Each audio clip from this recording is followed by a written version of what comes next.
Paddy, it's great to meet you at long last. And you. Welcome to Ireland. Welcome back, should I say. Yes, it's been a while. Well done on the new album. It must be a great relief now that it's up and running. Thank you very much. Yeah, it was because of it's 19 songs long. Perhaps I should say. I was a little nervous of ever finishing it. It must rank in the history books as one of the biggest LPs. I mean, in terms of duration and that has actually ever been put on vinyl. It was I suppose it is. I think Def Leppard have clocked in it. This is 63. They're about 64 minutes. Yeah. It pushes the limits as to what you can do on vinyl, but it's great for CD. You know, that's the beauty of CD. Isn't it? Yeah. I'm curious to know, Paddy, where the name Jordan the Comeback came from. Well, it's the title song.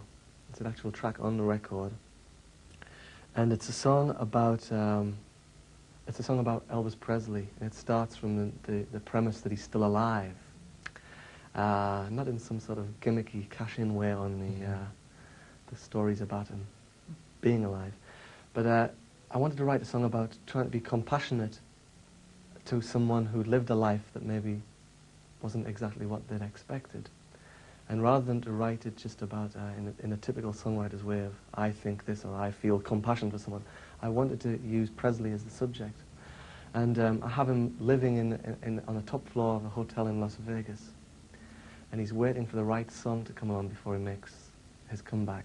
And he's talking about his life. And he's looking for a little bit of compassion. And the chorus, the line that he actually sings among all the spoken, among the monologue, is, at the end of the road I'm traveling, I will see Jordan beckoning. Because it's a common theme in gospel music, the idea of the River Jordan.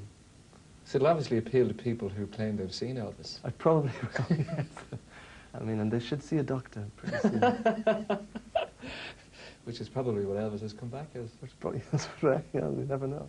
Were you a little apprehensive when it came to tying the whole deal down with the new album, Paddy? Because obviously the reviews From Langley Park to Memphis were terrific. I'll be honest with you, I try not to think too much. Much as I like a compliment on the record, I'd much rather someone said something kind about a record.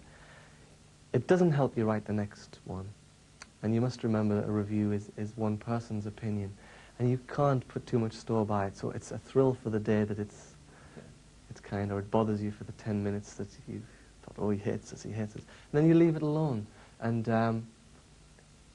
after I've done all the promotion or done all the TV things or whatever it is that you do, and you go home and you're back in some normal atmosphere where it's you and a piano or you and a guitar, then you soon get down to just doing the work, which is what your career is based on. Are you ever a little worried about the way the critics react to the songs in terms of saying that's the best thing you've ever done when it comes to writing the follow-up? It's a double-edged sword, that, because when someone says this is the best song, a little bit of you wants to be thrilled at that, but then I always go, no, this song is much better, yet if you picked that one, I would have chosen the other. I just think it's a defense mechanism that you go through.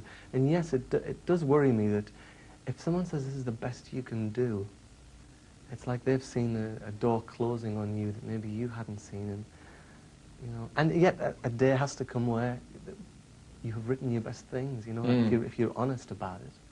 It happens with everyone where you think, yeah, I've seen what you can do, I've got the measure of your style, and even I can see that to some extent. I can see it happening, because it's best to be prepared for it, I suppose.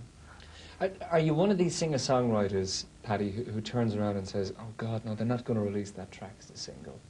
They should have released this? No, I'm not. I'm much more confused about the issue of what makes a hit single.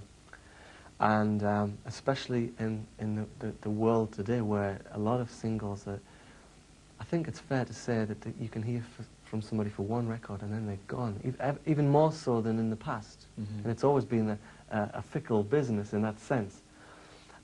So I tend to, if I've never released anything where I've thought, no, we shouldn't have done that. But there are songs sometimes that I think have been overlooked, that maybe I would prefer to have been out. It's more representative. I mean, I'll even go so far as to say that our big hit, our top 10 hit, The King of Rock and Roll, it's not really representative of the style, the general style of Prefab Sprout. It's maybe it's very catchy, and it's the chorus is suitably silly for a pop song. But the rest of the material has it shows different things. And yet I remember reading about you somewhere saying some years back, you'll never find Prefab Sprout writing a song with a title like The King of Rock and Roll. Or Cars and Girls. I was sending that, the poor man who came to talk to me, I was taking the mick, because he, I can't remember what he said to me that got me rattled.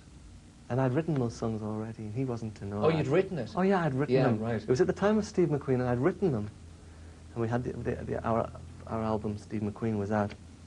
And I was teasing him, because he'd teased me in something that he'd written about me, and then we were doing an interview. So I just thought I'd slip that in, you know.